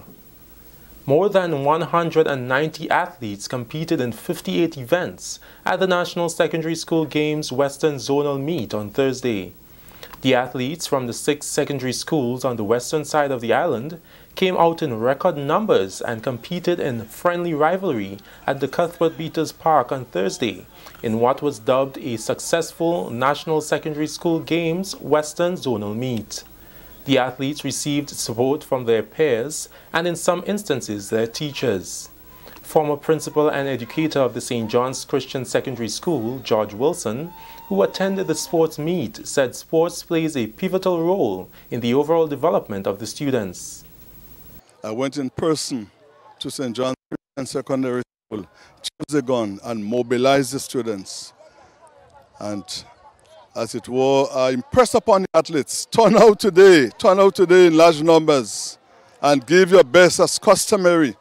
Make St. John's Christian Secondary School proud, and I come to see that is a reality here at Cuthbert Peters Park today. Education Officer for District 2, Leolyn Christopher, said that she was happy with the participation of the athletes, but still a bit disappointed with the level of participation from one of the schools, although a number of children registered for the games. I am very excited to see the students get the opportunity to participate. When we went around to the schools to register the students, so many students wanted to and were eager to. And it's great to see the number of students here today. However, it's still a bit disappointing because in my district, District 2, we registered approximately from 2 schools, over 100 students, about 140 students. And of that number, only about 60 students are here. And the majority of those students are from Grenada SD Comprehensive. The other school, McDonald College, very poorly represented. So it's bittersweet. Many students showed interest in wanting to and they were excited, but to actually be here today. So it's bittersweet. Curriculum Development Officer for Physical Education and Sports in the Ministry of Education says the response from schools in the southern zone sent the team back to the drawing board, hence the success in the Western Games. We would have looked at the southern zone and we saw some of the places where we went wrong, and we would have tried to work on it and use a different strategy, for this the second zone, and I think so far, it has turned out to be very good for us. The numbers here is very high. We have 190 something athletes participating today, and I'm surprised myself, and that just goes to show that the children and them, they want to compete because this is the time of the year when we have these sporting meets and stuff. One of the students of the Happy Hill Secondary School who won the under-17 girls 100-meter race said she was extremely happy for the opportunity to participate in the games and looks forward to April 5th for the final at the Kirani James Athletic Stadium. It was a good feeling to run, to represent your school. So, yeah. How hard have you trained? Well, we have not been training since, but we're trying to work on our training session with the students, trying to work on our training session because of what's happening with the teachers and the government. We decided that we're going to have our own training. Very nice, very nice. So how much are you looking forward to the national games? I'm looking forward. Mr. Go there and do my best. David Hopkin, Education Officer for District 6, where the sports was held, says sports plays an integral role in a child's overall development. We are mindful of the situation we're in, and to see the level of participation, I think it is impressive. And I want to first congratulate the teachers, the physical education teachers who would have worked in getting the students here. But most of all, I think the students who participated seemed to be self-motivated. They wanted that. They wanted to be part of this activity. And I think this year, this opportunity is a good one for these students.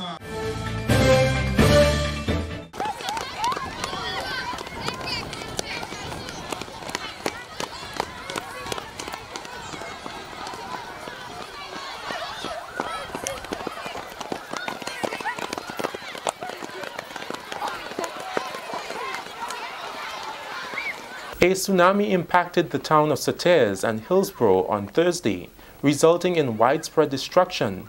When the tsunami waves subsided, an all clear was issued.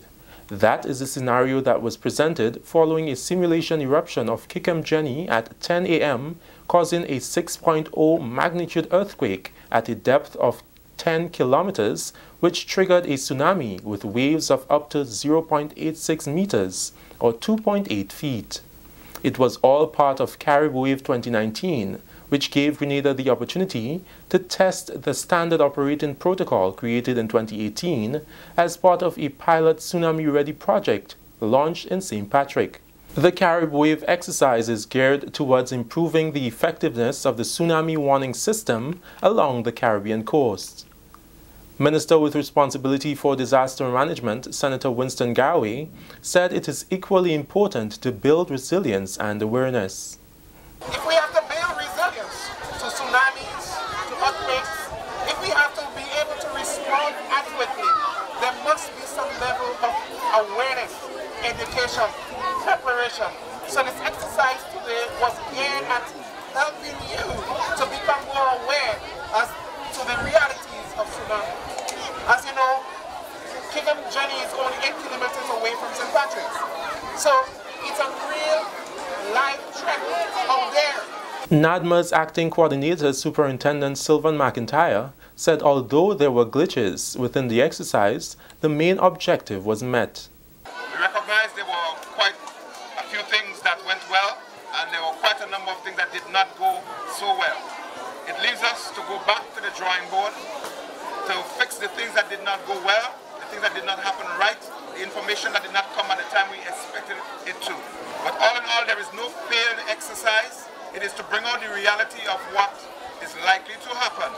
And so the more you do things, the better you become in preparedness for the reality of what you are not able to prevent. The exercise, which saw participation from students in St. Patrick, triggered a national response, including Carriacou and Petite Martinique. This is the National Report. Stay with us, we'll have more news after the break. Last time, we entertained and thrilled you with song, comedy, drama, music, and dance. In 2019, we are back to light up your night as the RGPF Women's Arm presents Shine 2. A showcase of talent from our law enforcement women at the Grenada Trade Center on Saturday, March 16 from 7 p.m. Tickets are $40 in advance. More at the door. Tickets available from members of the RGPF Women's Arm and regular box offices across the island. Shine 2. Come listen to the amazing voices. Laugh your socks off with comedy at its best. A night that will leave you inspired emotionally and gratified. So, let's make it a day. Saturday, March 16th at the Grenada Trade Center as we, the RGPF Women's Arm, presents Shine 2. Welcome back. Elvis Moraine is Grenada's new Supervisor of Elections. Prime Minister Dr. the Right Honorable Keith Mitchell confirmed the appointment of Mr. Moraine at the weekly post-cabinet briefing on Tuesday. Mr. Moraine, who is also the Permanent Secretary in the Ministry of Agriculture and Lands, assumed the role of Supervisor of Elections on March 13, 2019. He replaces Alex Phillip, who has retired from the public service. As Supervisor of Elections, Mr. Moraine is responsible for the general supervision of the voter registration process and for the conduct of the election of members of the House of Representatives. Mr. Moraine holds a Master of Science degree in Human Resource Management and Development from the University of Leicester, a bachelor's degree in Education Administration from the University of the West Indies, and a certificate in Teacher Education. His experience includes 30 years in the field of education, with his last two roles being principal of the J.W. Fletcher Catholic Secondary School and Chief Education Officer. Mr. Moraine has also facilitated many leadership and management training events and has also served on many community and national organizations. And finally in the news, Parliamentary Representative for St. Mark, the Honorable Clarice Modeste-Kerwin, has given a commitment to place more emphasis on youth employment and development. On the heels of a recent education fair, the constituency held a second forum on Tuesday to engage youth and stakeholders, this time on training and career opportunities. Dr. Modeste-Kerwin says she is concerned about the rate of youth unemployment in the parish. She says the job fair, like the education fair, gives youth options to consider a career path. Given the unemployment situation here and the fact that there are many jobs available, which I find people either they're not seeking them out because either they don't know or they don't understand the jobs and they think maybe they won't like it. But we're here to encourage them to seek something that they like and pursue it, but also start somewhere, because starting is critical to getting to where you want to go. So you may not like where you start, but every day if you make a commitment, you will get to like what you're doing, and you don't even have to stay there. You might find something that you like more. So there are lots of opportunities in Grenada at this time. The parliamentary representative highlighted training opportunities for young people, some of which will boost the tourism value of the parish. We did quite a bit of training in sewing. We did tie-dye and batik because we're looking to find our own niche within the tourism industry right here in the parish, and we're so pleased that the chocolate factory is attracting huge numbers of tourists. So the numbers are important to us, but the dollars are also critical to the economic survival of our people. So we did that training. We have another group who is presently undergoing training for work related to the petroglyphs at Waltham and Duquesne. So they're learning to do the designs so that they can make things with the designs on them, T-shirts, whatever they can do. They've been taught, they've gone through the business management sessions already. That has been completed. And the next thing they're going to be doing is ceramics. One participant, Deandra Fletcher, is thankful for the opportunity. The experience wasn't so bad. It was very informative. I liked how a lot of companies came out there and gave us many options, to provide every skill for everybody, because not everybody have the same skills. So it was great. The job fair at the Victoria Hotel featured Sandals La Source, the GIDC, Clare Harbour, KM2 Solutions, Grenada Development Bank, Ariza Credit Union, and the Communal Cooperative Credit Union. That story brings us to the end of the National Report for Thursday, 14th March 2019. Looking back at the headline, a successful Western Zonal Games staged at the Cuthbert Peters Park. On behalf of all who made the newscast possible, I'm Delroy Lozan, thanking you for joining us.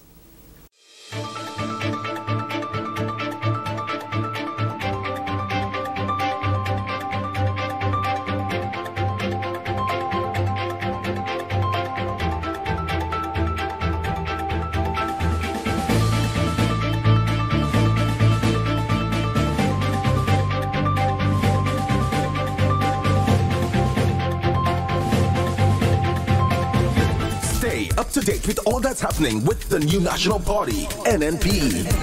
Send us a message via text or WhatsApp on 405-8683 with your name, email, and constituency. Stay in the know with NNP. Get updated.